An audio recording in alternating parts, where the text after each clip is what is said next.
Alrighty, so first up here, we want to remove the clamshell and lower it so we can get access to the gear here. Alright, I'm just going to drop that off like that. And we're going to be looking right here at the back tilt limiter and the gear itself. So we want to make sure that the teeth of the gear are into the teeth of the tilt limiter. So let's give that a good push. Make sure everything's connected in there.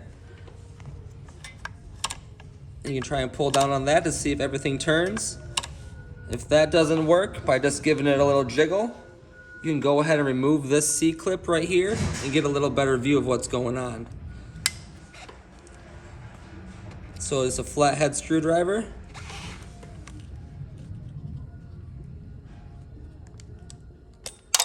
Alrighty, put that off to the side.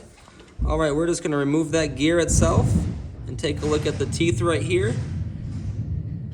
See if those are in good condition. And also look at the teeth and the gear itself here. Got that? Alright, if those all look in good condition, we're going to put the gear back in and make sure the teeth are interconnected with the gear. So I don't know if you can get a picture there. Alrighty. So now once we've got that, we can go ahead and test it. Everything should be moving correctly. Alright, we'll go ahead and put our C-clip back on.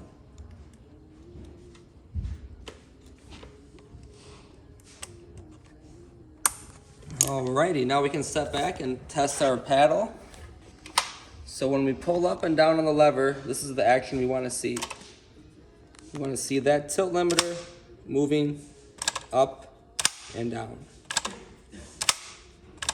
All right, once everything's working correctly, we can go ahead and pop our clamshell back on.